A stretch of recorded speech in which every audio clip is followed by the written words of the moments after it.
The new European Commission President says that it will be impossible to reach a comprehensive deal with the UK by the end of the year.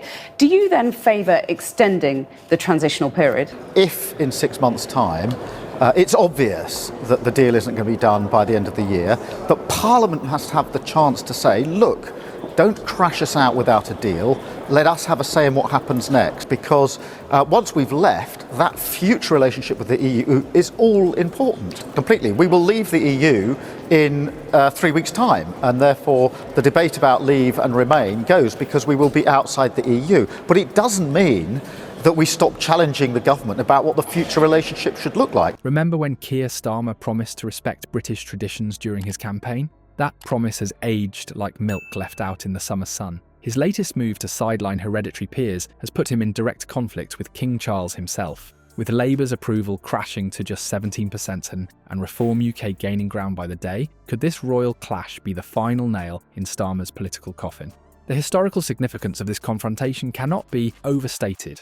We haven't seen the monarchy this at odds with government since the abdication crisis. Before we move on, I'd like to ask you a small favour. If you appreciate this content, please take a second to like this video and subscribe to the channel. Over 98% of you watch the videos without subscribing. It costs you nothing, but it makes a huge difference to us. So, did you click the subscribe button? Great, thank you so much. Now, back to the video. So what's really making King Charles squirm in his royal seat? The answer lies in a constitutional bombshell that's been silently ticking away since Starmer took power. You're right to say that we want to improve relations with the EU.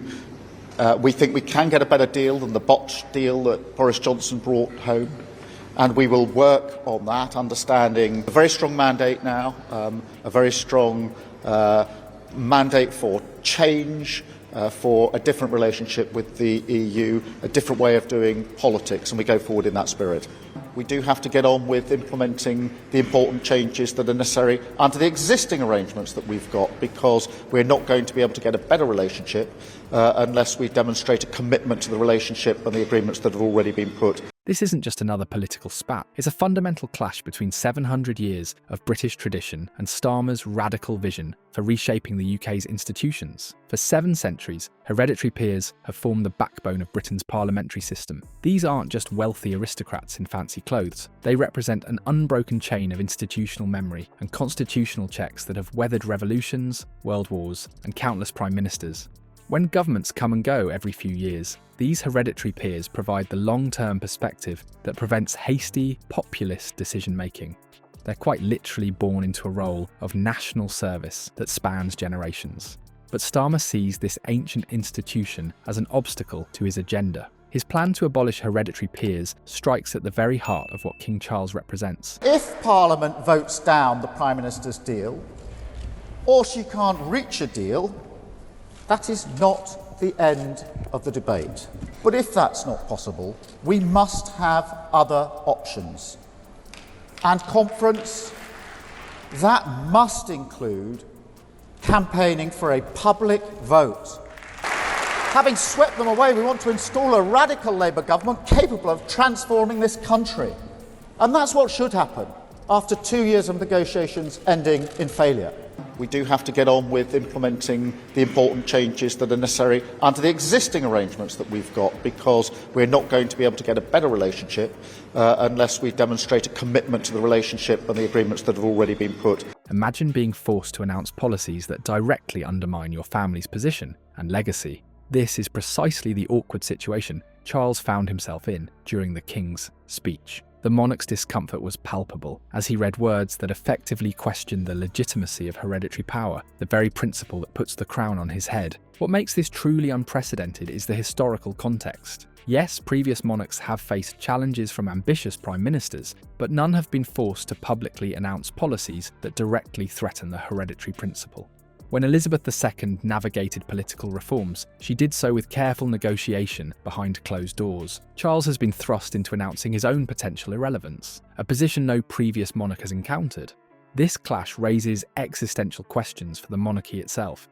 If Starmer's government deems hereditary peers illegitimate in a modern democracy, then what logical argument remains for a hereditary monarch? The attack on one hereditary institution inevitably becomes an attack on all. It creates an impossible contradiction, a king announcing policies that undermine the very concept of kingship. Meanwhile, Starmer's popularity is in freefall, with approval ratings crashed to a dismal 17% and his personal rating at -30. He's managed to become less popular than Prince Andrew, a remarkable achievement for all the wrong reasons. The British public seems increasingly sceptical of a leader who campaigns on one platform and governs on another.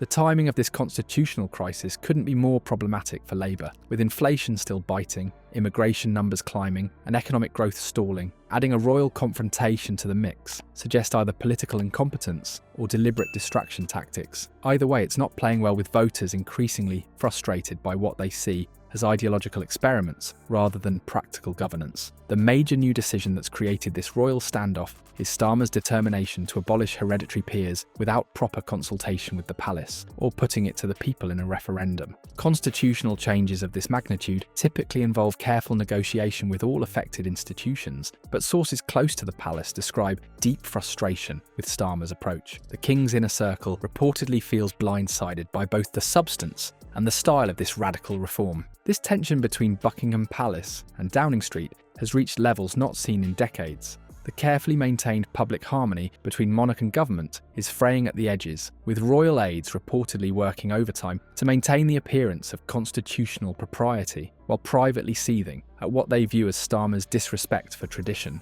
and protocol. What makes this particularly difficult for Charles is that, unlike elected officials, he cannot simply speak his mind. The constitutional monarch must remain publicly neutral, while privately advocating for the nation's long-term interests during weekly audiences with the Prime Minister. Charles has spent decades preparing for this role, but even he couldn't have anticipated being used as an instrument to undermine the very institution he represents. As this constitutional standoff intensifies, King Charles finds himself caught in an unprecedented predicament. While Starmer pushes his radical agenda forward, the monarchy remains perhaps the final institutional safeguard of Britain's traditional governance structure. In this power vacuum, Reform UK has strategically positioned itself as the champion of British tradition, attracting voters disillusioned by Labour's dramatic shift away from monarchy and established institutions. The political landscape is transforming before our eyes. Constitutional experts note that King Charles faces limited options. He can maintain his role as a symbol of stability, or consider the far-reaching implications of a public response to Labour's policies.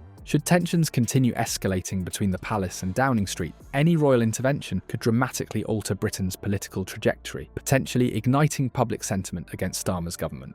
The question that hangs in the balance: will Charles adhere to centuries of royal neutrality, or will circumstances force his hand? History repeatedly demonstrates that when crowns clash with cabinets, time typically favours the monarchy. As Labour continues splintering from within and public frustration mounts, Starmer may soon discover that challenging 1,000 years of royal tradition carries consequences far beyond what his faltering government can withstand.